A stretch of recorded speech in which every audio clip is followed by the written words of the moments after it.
It's Tuesday, it's 12:15 and we're live in Westminster. Over 1,000 more prisoners are being released early today to tackle overcrowding in jails. We've bought ourselves some time with the emergency releases, but we now do have to think more long term.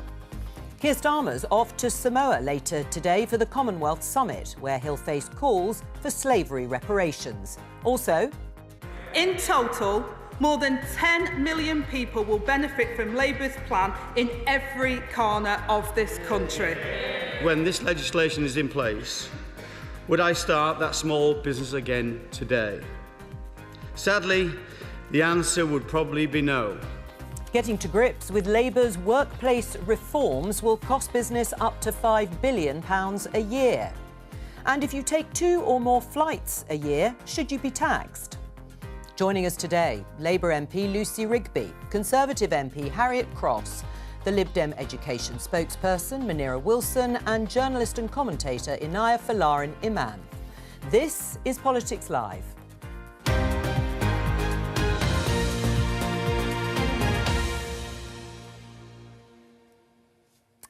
Welcome. Let's start with one of the stories you heard there in the headlines with this from the Financial Times. UK workers' rights reforms to cost businesses £5 billion a year. This is the government's own analysis on their employment rights bill, and this is the figure they came up with. My opening question to the panel, starting with you, Lucy, is can businesses afford that? This is a resolutely pro-business government, and it's a government that's really good for employees as well. This is the biggest overhaul of workers' rights in a generation. It's going to be fantastic for productivity. Productivity is really key for growth. You mentioned a number there, the £5 billion, but that's actually only 0.5% of the total wage bill. Looking overall, so it's a small amount relative, in that context. But as I said, overall, these reforms are going to be really, really good for employees, really good for business too, and good for growth. Do you think it'll persuade businesses to take on more staff? Yeah, I think that there is a range of. We're seeing a lot of. We're going to see growth in the economy. We saw the International Investment Summit last Monday with £63 billion worth of private investment coming into the UK. I think that's hugely important in terms of sowing the seeds for But growth. we're talking about small businesses here. Why would they take someone on if it's going to cost them more? Well, we had lots of backing from small business before the election, which included, obviously, this package that was in our manifesto. It's all being done in consultation with business, and we've had plenty of small business voices, including yesterday, coming out and saying that they back these reforms. Harriet, what do you think? Will businesses be able to afford it? I think you've set it out perfectly, Jo. The impact assessment created by the government shows this £5 billion cost to businesses, and the vast majority of that is going to be borne by small businesses. There's also no guarantee of growth. That was also shown in the impact assessment. So there's this huge cost going to businesses. With costs comes uncertainty, comes decisions about where they invest and how they invest. And at the same time, the core thing that this government is looking for, growth, is not even guaranteed by this. And given that it's small businesses that are projected to take the brunt of this, small businesses make up the backbone of our country, from the very far north to as far south as we can get. Most employees are in small businesses. And therefore, if these businesses can't invest, can't grow, can't bring more employees in, it's the workers, the employees, who are going to suffer. So this bill You don't is support not, it? I do not support it because of the uncertainty and extra burden it puts on businesses and therefore impacts workers. And the only people who it seems really benefits from this bill are the trade unions, because they're projected to have increased membership, increased ability to create funding, and they are the ones who seem to be benefiting from this. I mean, there's 5 clauses in the bill. One of them is about trade unions. But it is also about stability, and the Investment Summit did show stability with the high number of businesses saying they would invest billions and millions of pounds. Indeed, and a lot of that was projected to be coming before the election as well. So this is a continuation of what the economy was prior to the election, and it's now coming through. Short-term pain for longer-term gain. Do you sign up to the employment rights bill? Will businesses be able to afford that cost? Well, there are many measures that have been set out in the bill, in principle, around flexible working, parental rights and so on, making some of those day one rights that Liberal Democrats support and were in our manifesto. The problem we had yesterday with this bill at the moment, I think the Labour government was in such a rush to make sure that it got it in front of Parliament in the first 100 days. A lot of the detail is just not there, and it's being left to either consultations or, more worrying still, to ministers in Whitehall to dictate further months and years down the line how some of these provisions will work. For instance, things like the changes to probation period, where we need a lot more clarity, particularly for small businesses. And we would like to see that detail in the face of the bill, and I think Labour has failed to do that. But the principle, particularly when you've got so much economic inactivity amongst our workforce, trying to get more people into work through flexible working and some of these other rights is a good thing. But we need to make sure we've got the right support in place for small businesses, particularly things around support around statutory sick pay, reforming business rates, which the Labour government has promised to do, but we've heard nothing about, which really hurts small businesses. Ina? I think that Harriet is absolutely right. I mean, there was an interesting article in the Sunday Times by a journalist called Will Lloyd talking about the fact that an underappreciated story is the amount of young people moving to places like Dubai. And just anecdotally, I'm seeing a lot of my friends and young people I know moving to America, moving to Dubai, partly because of the low wages, high taxes and constrained economic environment for entrepreneurs and startups. And the reality is that there are already huge burdens on businesses at the moment with the complex regulatory environment. And I think at a time when we need economic growth, we want to have a high-wage, high-skilled economy. We need to be creating a space where businesses, particularly small businesses and startups, can thrive. I'm not sure that this is going to be the kinds of measures that are going to do that. What do you say in response? Well, I think to Manura's point about consultation, I think it's really, really important that this stuff is done in consultation with business. So I think that's a positive thing. I think we should be doing that, and I'm really glad that we are. But we mentioned the International Investment Summit. I mentioned the £63 billion of private investments coming in. It's also linked to the creation of 38,000 new jobs. And let's not forget, we're just over 100 days in. Let's not forget the approach of the last government when it came to business. Now, Boris Johnson, I remember, was saying some pretty disparaging things. Indeed, Yes, we won't say them this early in the day on this programme. Yeah. But you'd had that instability, the chaos that came with the mini budget. On the same day of the investment summit, you had 14 of the world's largest companies writing in the Times that Britain is the place to invest right now. That's a huge vote of confidence in the UK, in our economy. Can I just say, I agree with you 100% that we need to consult with business and take them with us on this journey. So shouldn't that have happened before you asked parliamentarians to vote on this legislation so that we can actually see the detail of what you're going to bring forward, as opposed to ministers in Whitehall on a whim 2-3 years down the line deciding exactly what some of these provisions look like? We've been talking to business for a very, very long time about all of these plans. As I said, I think the consultation is the right way to go. Right. I mean, the one issue is about the probation period and how that sort of segments with being able to claim unfair dismissal from day one, having those day one work rights. Are you any clearer about how that will work? I think the consultation, and we talked about that, I think the consultation is the key thing. So we can discuss with business how that ought to work and will best work for employees. Let's talk about prisoners and the early release. We'll show this headline from BBC News. More prisoners to be freed early to ease overcrowding. Yes, this time over 1,000 prisoners serving sentences longer than 5 years are due to be released today in order to ease the overcrowding in jails. Last time, you may remember, there were images of inmates popping champagne bottles after being released early. It wasn't quite the image the government had in mind. And of course, the Labour government has laid the blame for this very firmly at the door of the last Conservative government for getting to this point where some prisons were literally bursting at the seams. My opening question, though, starting with you, Ina, is should the public be worried?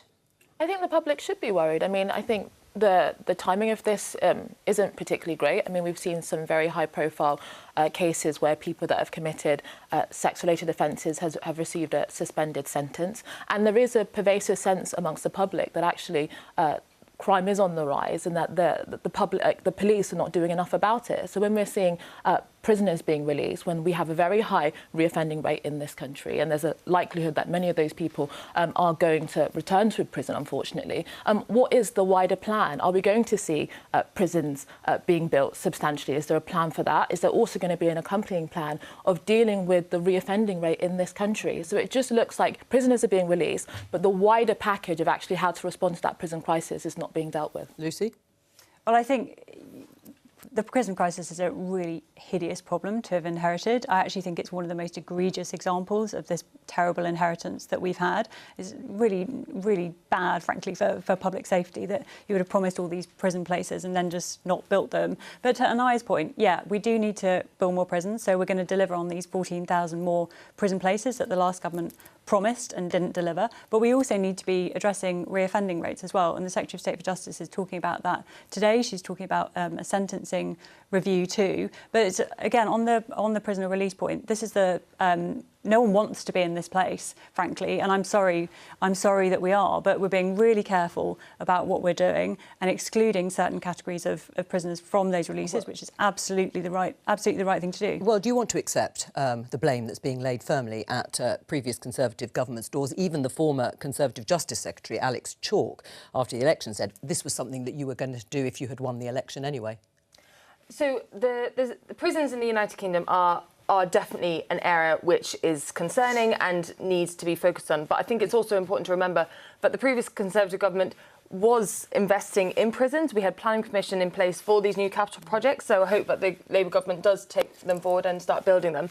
I think it's a bit alarming that we're hearing that the Justice Department prisons is one of the areas that might get cut in the budget, which doesn't necessarily sit alongside sort of what the other mood music is from Labour. In 2023, we were providing an extra 100 prison places a week, and we've also had 13,000 come on stream since 2010. But so the overcrowding problem has become unmanageable. There was overcrowding. The reason there's overcrowding is because we have been tough on crime. We have not been releasing prisoners. During COVID, most G7 countries and European countries released prisoners. We did not do that because we cared about what actually was the state of our prisons, who was coming out on our streets, and the safety of the public. All right, well, before we go to Munira, let's talk to the BBC's chief political correspondent, Henry Zeffman. This is a short-term measure because the prisons are pretty well full. So what's being looked at in the longer term? Well, Jo, you had on the same day as this second batch of prisoners are released after serving about 40% of their sentences, you have the government also launching a sentencing review. And the way that Shabana Mahmood, the Justice Secretary, is characterising it is the early release is a measure for the short term to ease what the government says is an extremely acute crisis of a shortage of prison places.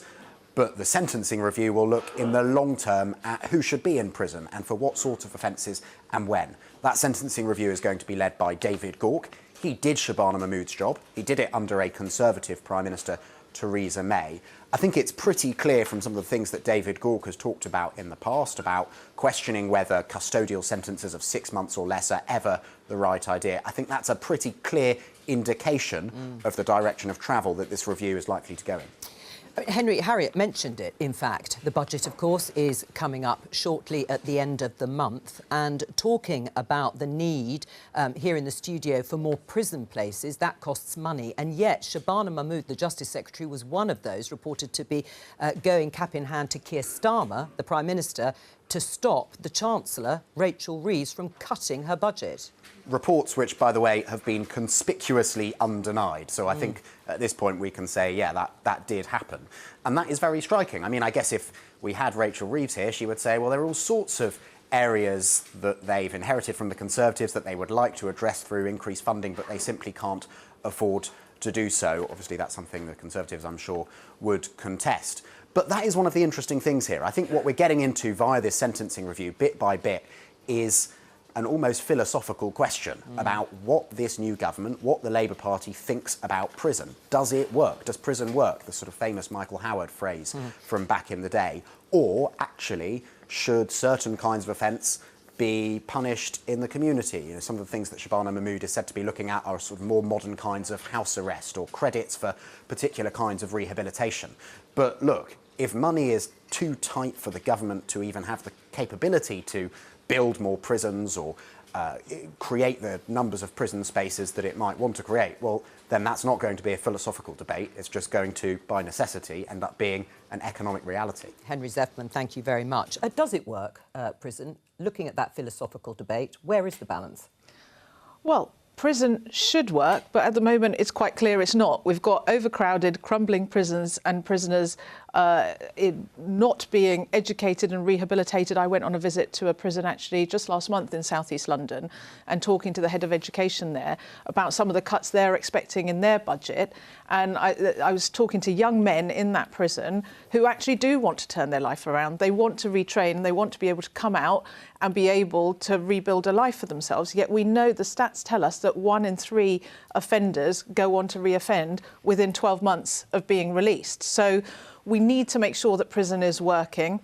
I think the sentencing review is welcome. We'll need to look at the details of that. But even the previous Conservative government has allowed this crisis to occur. I noted that Harriet didn't accept any responsibility for it, but clearly it has happened under the Conservatives' watch. And even the previous Conservative government said that short sentences often just don't work and lead to more and more reoffending. So we need to look at long-term sustainable solutions to try and get the reoffending rates down and the number of people in prison down.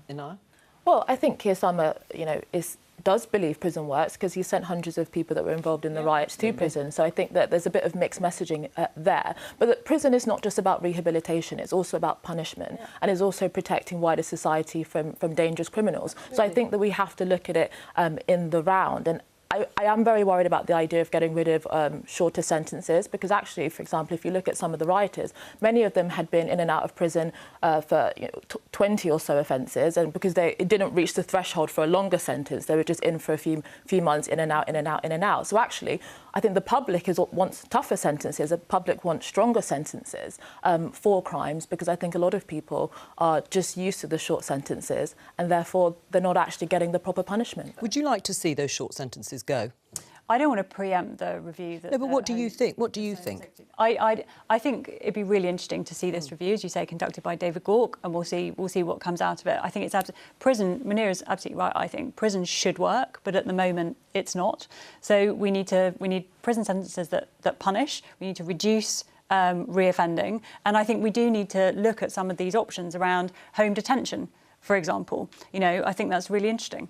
Right, yes. I mean, there are some of the options that Shabana Mahmood is working at. Would you be in support of those ideas, Harriet? Home detention, sort of nudging, monitoring prisoners being released but spending some of that sentence either at home or in the community? I think what's most important is that the victims of crime feel like that whoever's perpetrated on them have been correctly punished and are going to not commit the crime again. Whether that's in prison, whether that's at home, a lot of it is how it's managed. So, for example, even these releases that we had last time, we saw people released and they weren't tagged properly. So if you're not going to do that at that stage, how then are you going to ensure that any sort of house arrest or sort of home detention is going to fit as well?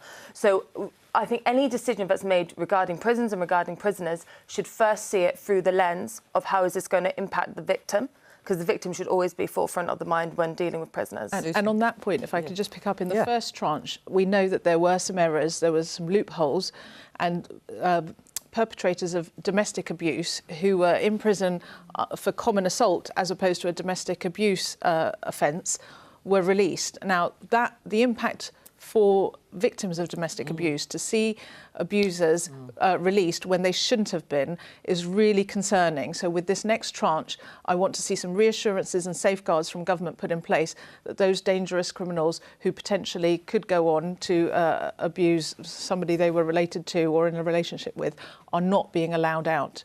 What do you think your constituents would think about that? I think they appreciate the situation that the prison system... Well, it's not just the prison system, it's criminal justice as a whole, actually. We've got a huge backlog in the court system as well. I think they appreciate the situation that we're in, that we're having to take measures that in other circumstances we absolutely wouldn't want to take. But look, I agree, victims have to be front and centre in this process, and I think it's right to look at the sentencing in the way that the Secretary of State for Justice is, and let's see the results of that review. Well, and you talked about resources broadly. I mean, when you have a look at this in the Times, Keir Starmer faces cabinet backlash over budget cuts, including from the Justice Secretary. How do you fix the prison system without more money? Well, I think we are going to build more prisons. We've committed to building those 14,000 more places, which the previous government committed to and didn't deliver. Well, sorry, if I can just say, those 14,000 were part of 20,000 which were committed to. 6,000 of those were, but not delivered. They don't all not delivered by the Conservatives. 6,000 of those 20 were, but the rest weren't. They don't all come on. They don't all come on stream on the same day. Prison system, the planning permission has been sought. if the Labour government are committed to this, which I hope they are, and I hope that they do commit to it, then there is an opportunity for those 14,000 to come on stream. The planning permission's there. Let's get the investment behind it. Let's get the funding out of the Treasury and put it into the prison estate. Because if that's what's needed, then the Labour government must commit to that, because it's now the Labour government who are governing, who are choosing... And cleaning up the mess, I agree. Who are delivering on the 14,000 places of the 20 which were initially put in place. We agree. We agree on this. We both want to see my government deliver on these 14,000 prison places that were promised by the previous government. I think that's, I think we're agreeing on that. Of the 20,000 in total. From the perspective of a member of the public as well, I think it's not going to cut it continuing to blame the Conservatives. Undoubtedly, a lot of people hold the Conservatives responsible for what's been inherited, but the Labour Party now have a very large majority, and I think the public want to see what you guys want to deliver. It is entirely relevant what we inherited. That is entirely relevant. But what the Labour Party's vision is going forward is just as important. Absolutely, and we've talked extensively about our vision. We talked about those first steps of change that we're taking. We're talking about the further steps that we're going to take. But it is absolutely relevant to talk about the inheritance that we've had. We're only just over 100 days in. Right, how do you fix the prison system without any more cash? I mean, if Shabana Mahmood, the Justice Secretary, was worried enough to go to Keir Starmer to plead with him to stop Rachel Reeves, the Chancellor, cutting an unprotected department, as we call it, in the spending round, like justice, is it possible to do the things that we've talked about without any more money? I don't see how it is, to be honest. I mean, we need capital investment if you're wanting to build more prisons, but also, as I said before, you need investment in education and rehabilitation for those who will be released. And I accept Inaya's point that it is about punishment as much as rehabilitation. But we do want those who are going to be released to be able to come out and be fully functioning members of society. Absolutely. And that does require resource. Right. Have you heard from either of the candidates to be the next Tory leader anything that would get your support on this particular subject, bearing in mind crime and punishment has been a core subject for Conservatives? I'm not going to pretend I have, but I haven't asked either. So I'm sure they would both have a view on it. And I mean, absolutely. I mean, I would press them on it, but I do not know what their views are on it. Who are you supporting out of interest? I haven't declared for either candidate. Oh, you haven't? What are you waiting for? I'm not waiting. I've cast my vote, but I'm not declaring. Oh, I see, but you're not declaring. No, exactly. Fair enough. Right, let's move on and have a look at this headline in the Daily Telegraph. Commonwealth's next chief will be open to British slavery reparations. Yes, this is the story that Keir Starmer, the Prime Minister, is on his way to Samoa to meet Commonwealth heads of government. And a new General Secretary for the Commonwealth is due to be elected. Now, all three candidates for that job are pushing for some sort of reparations, some sort of discussion at least around the subject. But the UK government, number 10, has already ruled out reparations over slavery, and number 10 also says there won't be an apology at the summit either. We're joined by author and academic Kehinde Andrews, who disagrees with Downing Street's decision. But first of all, on the subject of reparations, Kehinde, what sort of money and amounts are we talking about? Well, there have been some estimates for the Caribbean. It's between 3 and 14 trillion, but it really is a large amount of money, because you have to imagine that slavery lasted for 300 years. Obviously, that's generated a lot of unpaid labour. There's also the trauma to account for, and really the wealth that we have today directly comes from slavery. So does the poverty that exists in places like the Caribbean and also around the former British Empire, which is what the Commonwealth really is. And so there is a massive debt that is owed if we're serious about tackling global inequality. But 3 to 14 trillion pounds. I mean, first of all, it's a very broad spectrum, never mind eye-watering amount. How's it calculated? There's different ways to calculate it. So one of those is you can calculate the unpaid labour. One of the things you can do, actually, is you look at the reparations were paid after slavery to these slave owners. This was about 100 billion equivalent at the time. And there was also a 4-year period when slavery ended where we actually had to work for free for 4 years. And that's probably about another 100 billion. And that money was given to slave owners. So at the very least, there should be some kind of compensation. And I'd also point out that money, I paid for that. My parents, my grandmother, who was only 2 generations away from slavery, paid for that through our taxation, because the government had taken out such a massive loan. They didn't pay it back till 2015. So there has been reparations. It's been paid to the wrong people. So right. I'm not sure how the government can say that there's nothing owed to the actual descendants of the people who were enslaved. And what's your message to Keir Starmer, the Prime Minister? Well, I mean, you can't just. I mean, the idea you shouldn't apologise, that you don't have a debt, that you want to say Black Lives Matter and take a knee during 2020, but actually, if you want to deal with the actual problem, which is the economic inequality that slavery and empire has caused and is still with us. My family's in Jamaica in the Caribbean. There's only black people in that country because of slavery, and it's one of the poorest countries by debt in the world. If you want to actually deal with those problems, then Britain has to take responsibility for the sins that it has done in the world, and those sins are still ongoing. Right, Kahinda, stay with us for the discussion. First of all, is Keir Starmer right, number 10, just to say no apology, we won't be discussing reparations? So I think it's absolutely right that we look back at British history and learn the lessons of that and discuss it and continue to engage on these issues. But I haven't been involved in the setting the agenda for the Commonwealth Heads of Government meeting, but my understanding is that reparations are not on that agenda. What is on the agenda is growth, looking at Labour's #1 mission, but looking at growth across all the Commonwealth countries and how we can work together to get growth in all of our economies. Inaya? I think that, first and foremost, I think it's important to mention when it comes to Kahinda Andrews, he is speaking for himself. He doesn't represent black people, and he also doesn't represent Commonwealth countries as a whole. In fact, actually, he often uses his platform to denounce ethnic minority people that disagree with him as Uncle Toms, coons, and house Negroes. And he actually believes that those ideas, those racial slurs, I would argue, are actually anti-racist terms. But on specifically the point of reparations... Well, I need to let him answer what you have just stated there. Kahinda, do you want to respond? Let's keep the language as sort of calm as possible, but Kahinda?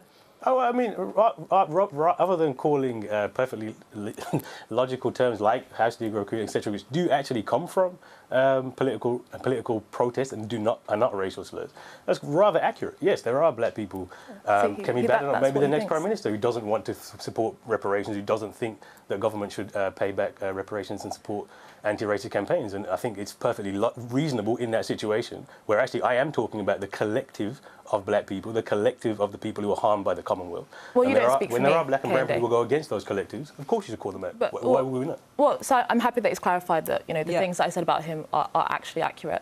But on the specific point about reparations, I just think that when Lisa Nandy, who's the Culture Secretary? The Culture Secretary at the beginning of Labour's term said that the culture wars are over, I hope that she was right, that actually we're moving away from this kind of divisive rhetoric focused on pitting identity groups against one another. And I think the only way to move beyond the culture war is to see the Labour side actually push much more firmly on those within the culture warring left that are pushing these kinds of issues. Because the reality is, what reparations means is that essentially taking money from the working poor in Britain, or from all racial backgrounds, and essentially giving it to regimes that have difficult governments and that have deep structural governance issues that have absolutely nothing also to do with the people that are alive today in the UK. Well, Kahinda, do you want to respond to that, and then I'll ask the others? The reality is that if you live in the UK, all of us, and there is racial discrimination in the UK, but the standard of living here compared to somewhere like Nigeria or Jamaica is so much higher because of slavery, because of the wealth that is in this economy, because of slavery and empire. So you're already doing better living here than you would be if you were living in the former colony. But the question is it the responsibility of those people here that Inaya has just talked about to bear the costs, the sort of costs that you're talking about? Yes, of course, there's a difference in standard of living, without a shadow of a doubt, but not for everybody here. Yeah, no, for everybody. Okay. Let's take Nigeria, for example, where the average life expectancy is 54, where there are people living the kind of poverty we could never even imagine here. We benefit, all of us, me included, benefit from living here. And that is because we benefit from the sin of slavery. Therefore, we have a debt to pay back to those who don't. It's that simple. I'm of Nigerian heritage. Many of my family live in Nigeria. I find it very interesting that actually this discussion about reparations does not actually have much political cachet in Nigeria at all. It's primarily a discourse in the Caribbean, and there's particular reasons for that. But this idea that reparations is the primary issue that African individuals within Africa are thinking about in terms of their daily life and improving their economic circumstances is just not true. It's a complete distraction. But except one thing, Munira, is that the three candidates who are going for the job of being General Secretary for the Commonwealth are all united on this issue of reparatory justice for Britain's role in slavery and colonialism. Is it something that should be discussed now politically? I don't support it. I don't think it is the right focus, and I think we, as the British public and politicians should be actually focusing on things like restoring our international aid budget. I think if we want to look at our global responsibilities, the fact that the previous Conservative government slashed the aid budget from 0.7% of GNI to 0.5 is where we should be focusing, and we should be looking to reinstate that so that we are helping and support and those countries around the world that are suffering from poverty, climate change and all sorts of other issues where we have a responsibility to step up and take a leadership role in the world, because it's really damaged our standing in the world. Harriet? I think what's really important is firstly to recognise that obviously around the world there are people like Kahindra who have very strong felt views on this, and that needs to be acknowledged and accepted. But at the same time, we in the United Kingdom, we need to see what we can do now, how are we going forward going to improve relationships with countries around the world, including those which were and weren't involved in slavery. Collaboration, sort of working together to increase growth here, increase growth elsewhere, make sure that actually the more global agenda is brought forward, rather than sort of going back to sort of these rehearsed arguments over and over again where the sides are pretty much set on where they are. There's very little movement between who sort of thinks reparations should be paid and those who do not. It's a very difficult situation. It's a difficult argument, but a lot of people feel very, very strongly on both sides. But I don't think it benefits people in the UK now, and I don't actually think it benefits people across the world now to keep going back to this argument when actually there's other things that we can be looking at and collaborating and moving forward on. There is some internal pressure, there always has been to a certain extent, within the Labour Parliamentary Party, and there are calls from colleagues of yours like Bell Ribeiro Addy, Labour MP, who really do want to see at least a discussion on this. Why not? Well, I think we're saying that, there is a discussion. I think it's important to look back at British history and learn the lessons. I think that's really, really important. I think it's important to socialise those issues and, have various things on the curriculum, etc. That's all important. But as I said, reparations is not on the agenda for this Commonwealth heads of government. Right, and why not an apology then? I mean, regret has been expressed, but why not apology? An apology is not on the agenda either. What is on the agenda, very firmly, is growth. Right. It doesn't look, Kahindra, as if there is either political or public support for the sorts of things that you are calling for, and that's important, isn't it, in this debate? I mean, that's important, but we also need to recognise that these things aren't past. Malcolm X says, if you stick a knife in my back 9 inches and pull it out 6 inches, then that's not progress. Even if you pull it all the way out, then that's still not progress. You have to heal the wound. And the reality is that these things are not past. The wealth and the poverty are still with us. The knife is still very much in our back. And if we are serious about don't say Black Lives Matter and then say we're not going to talk about reparations, because that means everything you're saying is absolutely meaningless. Talking about growth in this context is ridiculous. You cannot explain the poverty in large parts of the former empire, which is still has probably about 1 billion people in absolute wretched poverty, without actually dealing with the historical conditions that has led to that point. These places are poor because Britain is rich, and you cannot deal with that problem if you don't repair the wound. All right. And so just admit that you want to have a racist government. Admit that you want to have a racist society. Hang on. Anyway, and this is a point for me to apologise for some of the language that was used earlier on, because there will be many viewers that will have found it offensive. I know and understand that it might have been in some sort of context from both Inaya and Kahindra, but let's just keep, as I said, the language so that it isn't offending any of our viewers. Inaya. Yeah, I think that what was the great thing about Britain in terms of examining its history is actually partly the abolition of slavery, but also the fact that racism within our society is incredibly taboo, and there are big social consequences for being a racist within society. So I actually think that we live in a very tolerant and accepting society for a lot of groups, and I think the problem with a lot of Kahindra and many people that argue what Kahindra argues, their arguments, is that they essentially want to reaffirm this relationship of inequality by saying that some countries can only be advanced economically or on equal standing if Britain does that, where there's no agency at all on the parts of those societies at all. They're entirely dependent on what Britain does for them economically. And I don't see how any country could actually have pride in itself, authority, and a strong citizenry when its entire identity is dependent on what Britain does for it. And just quickly on the point of development aid, I completely agree with you. Actually, we do live in a country that wants to support other countries and to help them economically. This idea that we don't the aid budget has been cut, of course, the international aid budget. And that's something that we can talk about, but that should not be on the basis of some of the things that Kehinde is talking about. I think most people actually do want to support countries that are facing poverty and other issues. Kehinde Andrews, thank you very much for joining us.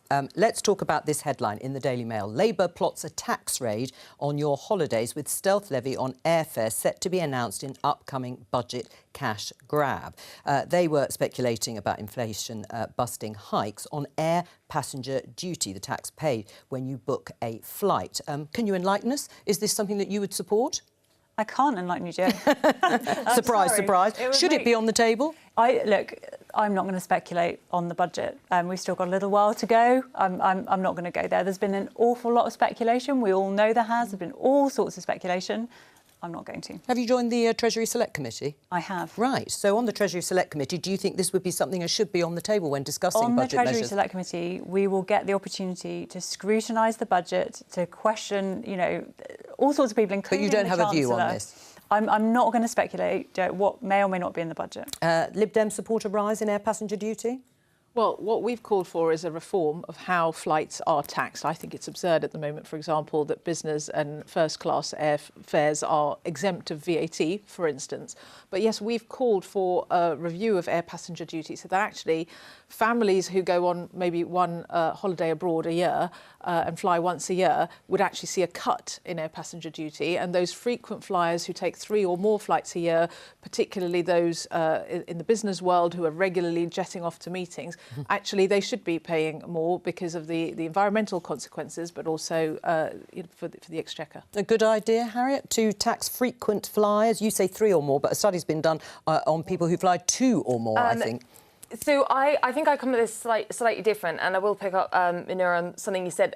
Business people don't just jet off to meetings. So, for example, there's a lot of people who live in Scotland who work in London. So they fly every week down to London, and it's one way in which rural communities can actually get the opportunity to have better incomes, better prospects, and that involves a flight. So if you're, say, even if you're coming down 30 times a year, so just over half the weeks of the year, that's a load of money that's going to be added on to either you or your business. And coming back around to what we're saying about sort of business growth in the UK, that's really going to hit businesses which are not within a train commuter belt of London. So I find it difficult in its kind of obviously it's just a report at the moment, the form that it's in. I think it's going to have a huge impact on especially rural areas and rural businesses. But I would also say in 2021, this was looked at, and it was looked at sort of a frequent flyer versus an air passenger duty. And the balance there came down that air passenger duty was the better tax, a better way to tax flying. But it's a very blunt instrument if you're just going to go on number of flights. Yeah, so having worked for 2 big global corporates before I became an MP, I did see people flying off to Europe and elsewhere on a regular basis for meetings. And I think post-COVID, we live in an age where you can do actually a lot more by Zoom or Teams or your platform isn't that happening already? Well, but it ought to be happening more, and we should only really be flying when it's absolutely necessary. And in terms of domestic flying, yes, we need to be investing in our rail infrastructure that people can get to across the country, not just north-south, but east-west, quickly, so that they're not having to fly unnecessarily. How long is train journey from Aberdeen to London? Several hours. More than several hours. Yeah. It's getting on to 8 hours if you get the one we have to connect in Edinburgh. It's 7 hours if you get the direct train. Well, that is not the sustainable. Rail infrastructure, Harriet. And actually, if the goal with this is to cut emissions, actually what we should be doing is looking at what the Labour government is greenlighting at the moment, which is airport expansion. They're looking at 3rd runway in Heathrow, which impacts South West and West London. They've already increased capacity at City Airport, and they're not going to meet any of their climate change commitments if they carry on expanding airports like this. But do you really know how Harriet and her constituencies in Aberdeenshire feel? I mean, you're a London, South West London MP. I get that. Do you appreciate the different situation? No, and I recognise that, and that's why if we were to reform duties on air passenger duty, it would need to be properly consulted on and taking those sorts of representations into account. What we're talking about is international flights as opposed to domestic for businesses that are often, I think, unnecessarily flying excessively, and I think we should be looking to use more modern technology to support people to work, and where companies are encouraging a lot of flights, then I think it's right they should be paying a bit more. I think that this will only essentially reaffirm suspicions that a lot of people have, that actually a lot of what is done in the name of environmentalism is really a moral thing to change some of the gains of modern society. I mean, cheap international travel, I think, has been one of the most amazing things that have come out of flying over and travelling over the last kind of few decades. And a lot of young people that perhaps can't necessarily get on the housing ladder, they use their money to go and travel internationally. So I think that actually the opportunities that you get from being able to travel cheaply has brought the world closer together and connected us, and actually making that much more expensive and much harder will effectively penalise those at the bottom of society and benefit really, or the only people that can navigate that are those that already have wealth and money that don't mind. That don't flyers, though, Inaya. No, but I think people should be travelling more. I think it's actually a good thing. So whether should they travel by plane? Yes, I think that is a quick and relatively cheap and easy way to travel. These are actually positive, good things. So whether it's cars as well and critiques of industrial society, we're seeing just all of the gains of modern society undermined and attacked in the name of environmentalism. I would like to see cheap, abundant, plentiful energy, and that's what investment should be focusing on. I'd like my grandchildren and their grandchildren to have a planet to live in. Well, I mean, when you have a look at the amount of money that could be raised, though, in The Guardian, the tax on Europe's frequent flyers could raise 64 billion euros a year. This is from the New Economics Foundation. That's a lot of money that could go and help young people in other ways. Well, I'm very sceptical of that figure. Obviously, a lot less people are going to then be travelling, so they'll be able to have a lot less money taken in the part of taxes. I don't think less people travelling, seeing the world, flying internationally, going on holidays is a positive development. What do you say to that? I mean, 64 billion euros, that does sound like an awful lot of money. They also conclude it could cut emissions by 21%. So, I mean, it would be a huge move towards tackling climate change and the decarbonisation target. It would, and this government is making plenty of moves to deal with the climate crisis. We could go through all of those. We're already doing a lot. Well, cutting the amount of investment that it was going to put into it. We're doing all kinds of things. Edmund Laban's Secretary of State is doing all kinds of things on that agenda. We're making really good progress. But you don't think that Ed Miliband should be looking at something like taxing frequent flyers? I'm not going to speculate on any one of the things that has been suggested and may or may not be in the budget. I mean, do you really think something like this will be taken on? Well, we'll have to wait and see. Well, not just in the budget, but generally, politically, will there be support for it? Well, as I've set out, there are absurdities in the system as a whole. When I said VAT is not levied on first class and business flights, why is that? Fuel duty isn't levied, and private jets and people with private jets are not paying some of those taxes that ordinary people are. I think we need to look at the whole system of taxation around flights. Right. Do you at least think it should be looked at? It is difficult if you're coming from parts of northern Scotland, for example, to come down. But if other forms of transport were improved, would that make enough of a difference? I think there's two parts to that question. Firstly, if in this budget something changes, that's effectively an overnight change. It takes more than overnight to improve other means of transport, which is going to have an immediate impact on the economy. But then how do you change behaviour? Well, secondly, yes, I mean, there is ways to change behaviour. There's also ways to make air flight more sustainable, if that's what this is looking at. So whether that's sustainable aviation fuels, which are being looked at, or sort of other ways of the things to do with speeds of aircraft. But I think what's really important, and what this always comes back down to, is there's a figure. I mean, that's 64,000, which coulds doing quite a lot there. Billion, sorry, did I say billion? And of course, that's a European figure. So once you split that down per country, suddenly then it's a lot less. And what actually you're losing in terms of economic development across your country, in terms of opportunities across the country, both financial and non-financial. So there's a lot more to this than just simply sort of a bottom line of a tax take. Right, but without taking quite drastic action, those decarbonisation targets, 2030, are not really achievable, are they? They are achievable, and I think we're going to do it. But look, I want to pick up on a point Munira made, which I thought was a very good one, which is about our rail infrastructure. I want to see much better transport infrastructure right across the country, so I think that's going to be really, really good for growth. Right. Well, very important. Right. That's all we have time for. And as another reminder for our viewers, of course, we have got the budget coming up on the 30th of October, and we will be covering it live and uninterrupted. But thank you to all my guests for today's programme. And of course, I will be back tomorrow with more Politics Live, and we'll have PMQs at 11:15, though it will be with the deputies because the Prime Minister is away. But please, we'll be covering it on BBC Two and the iPlayer. From all of us here, have a very good afternoon.